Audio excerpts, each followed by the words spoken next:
I'm Heather from booktubes, and today is the romance subgenre breakdown. This is the last in the series that I am doing for my wonderful friend Bree at the Lock Booktician. And if you are not familiar with Bree, she is one of the most genuinely hilarious people that I have met because of booktube. And if you ever get the chance to catch her in a live, you definitely should. Honestly, so incredibly entertaining. She's also like a freaking genius, and I love her. So hopefully this will be helpful to you. I'm going to go through as many of the subgenres as I thought would be helpful. If I missed any or you have questions, please do let me know, and I hope that this helps you. First one is contemporary. Contemporary romance is current day, modern world. There are no fantastical elements added. There are no crime elements added. It can often be angsty or emotional. It does not have to be. It can also be very lighthearted, but there's not going to be an extra suspense plot. There's going to be no made up elements. You're just going to follow a couple going about their everyday life. The next one is romantic suspense. This is also contemporary, but this one is going to be, there's kidnappings, there's stalkers, there's some sort of criminal element happening. A lot of the times your hero is going to be a cop or ex-military or in law enforcement of some kind. It can also be that you are dealing with corrupt cops, and that's an element. You're almost always going to have a third act conflict outside of the couple. So maybe they break up, maybe they don't with the third act breakup, but she's probably going to get kidnapped, or the stalker is going to get her, or somebody's going to get shot. Those are going to be very common in this subgenre. Then I have mafia. This is, as one would think, specifically mafia organizations, and you can follow the head of the mafia, an enforcer. I personally kind of prefer to follow the head of the mafia, because if you're not following the head of the mafia, a lot of times the head of the mafia is abusive and you have to deal with the fact that he holds power over everything, and that stresses me out. Mafia can be a wide range. It can be black mafia, Italian, Russian, Irish, the Yakuza. It goes on and on and on, but it's pretty much that organized crime element. And I do definitely think that there can be a little bit of prejudice with, we like reading crime where our criminal is a white guy in a suit versus a person of color, but you do have plenty of authors of color in the mafia space, so just make sure you're not just reading white. Then I have bully romance. This is almost always going to take place in a school setting, whether that is high school or college, and this is going to be where the love interest actively goes after the main character. This has a wide range. Some are all the way to sexual assault and rape, and some are he wasn't even trying to be mean, but they interpreted it that way, or he was trying to keep people away from them or protect them, or it could just be he's a little jerk and I don't know why we like him. It does, for me, very much depend on the author on this one and how far they go, how they make up for it, those types of things. But it's, again, almost always in the school setting. Then I have Motorcycle Club. This is where they are one percenters, so they often are involved in illegal activities. Also, they often have language that is not flattering towards women. Again, wide range here. A lot of it depends on the author. They often will run guns or drugs or what have you, and there's usually shootouts and things that are happening. Then I have sports romance. Here, either the main character or the love interest is on a sports team. This varies from high school all the way up to the professionals. I think the most popular ones are probably football and hockey, but you can have every single sport represented. Then I have new adult. New adult, for me anyways, is pretty much anywhere between 18 years old and 24 years old. They're usually in college or high school. They aren't settled in their adult life yet. Then I have dark romance. Dark romance is, for me, usually a darkness between the love interest and the main character. So there are going to be red flags in the relationship that you might not be comfortable with your sister or best friend being in that relationship. Dark romance, again, varies widely from essay to he kidnapped her at the beginning, but it's actually very nice. It's not a subgenre that I recommend just stumbling around in. I really think that you should get recommendations from people, pay attention to content warnings. If somebody says you don't need content warnings, don't take their recommendations. That's just my advice. Then you have reverse harem. I have an entire video about this, how harem is in fact a racist word and really should not be used for this romance subgenre. However, it is the subgenre, and so it is sometimes polyamorous, sometimes just polygamy, but you usually have a female main character with 3 or more male love interests who are only focused on her. Sometimes they're all focused on each other as well, or 2 of them will be involved with each other, but for the most part, it's 3 on 1.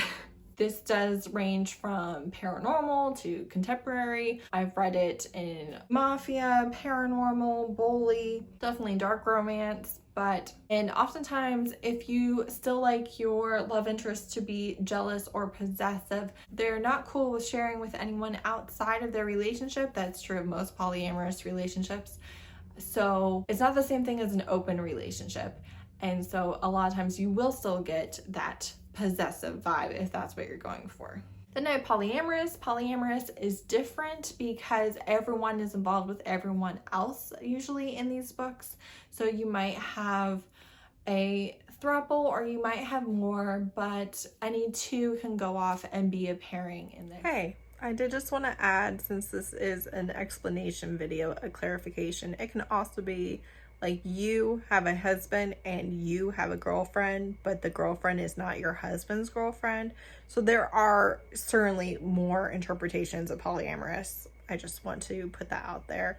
Oftentimes this is what you're going to get for the subgenre, but there's definitely a lot of variety. And I have black romance. I did mention this in my original terms video, but black romance, everybody in the romantic relationship is going to be black.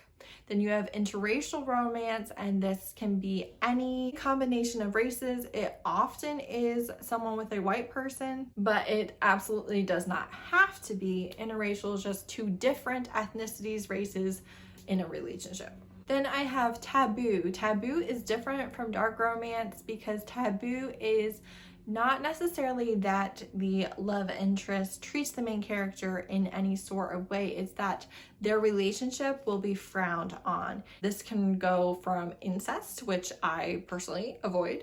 It can also be step family. It can be, your friend's ex or your brother's ex or whatever it might be. It can also be age gap or student teacher or whatever it is that there is a specific reason why their relationship would be frowned on or possibly fuel for people to throw at them.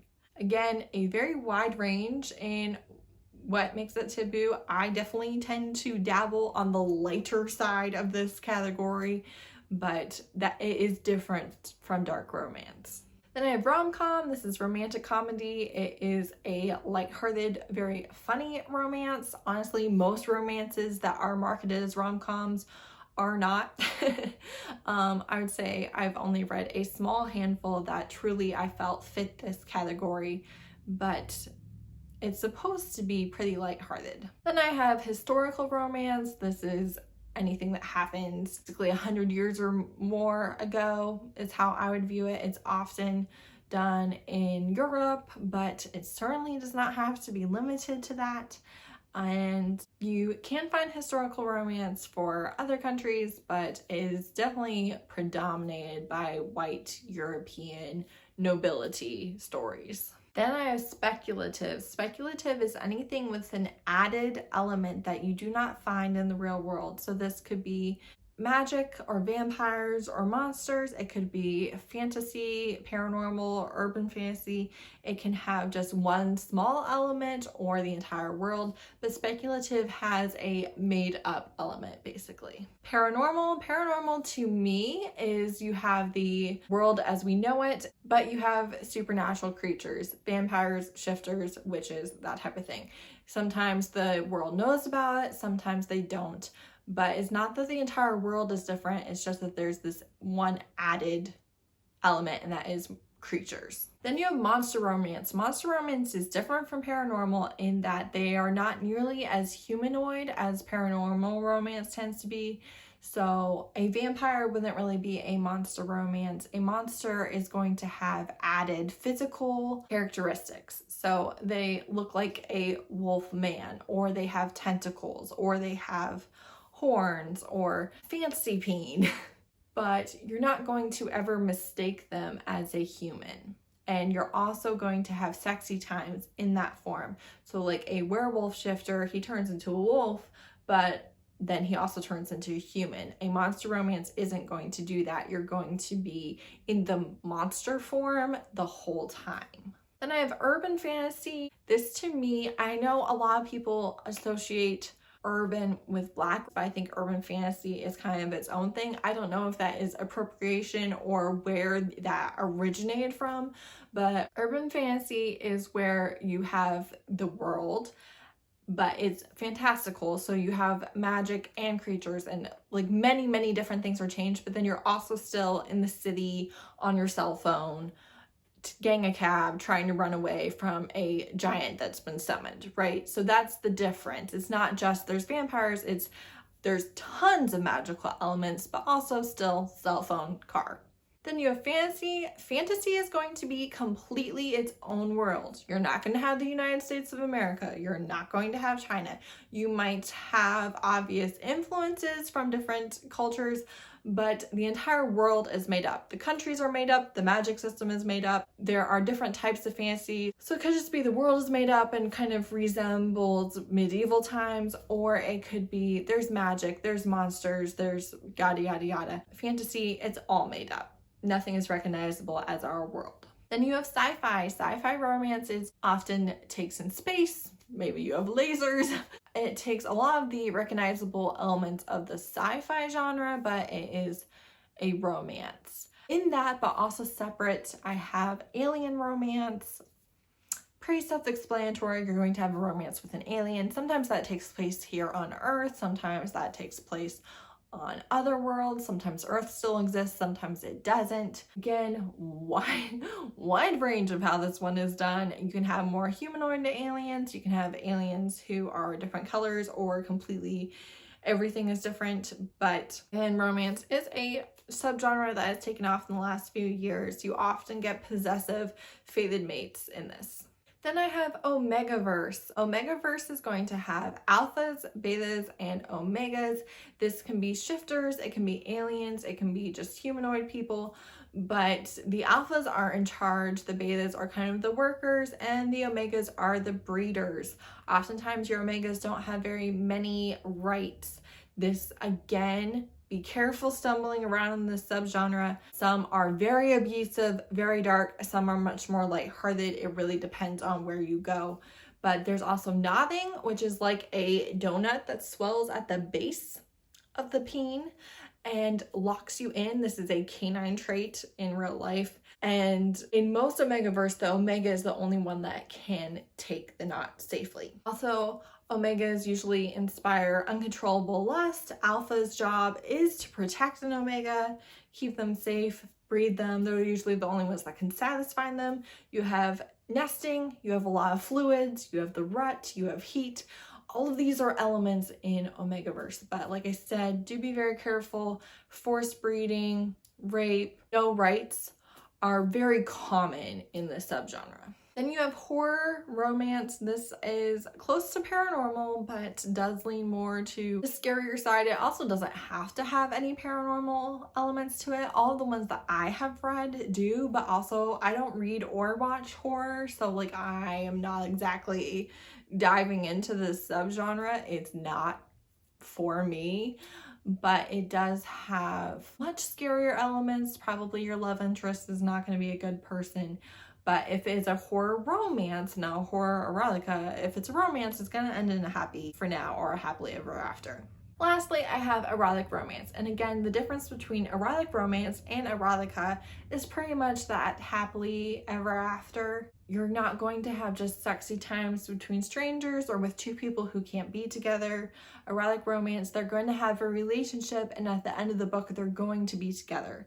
But it is going to be very heavy on the steam, to the point where if you take the sexy times away, you don't have a story. And that's it. That's all the subgenres I wanted to talk about today. Was any of this helpful for you? Did you not know any of this? Did I explain anything?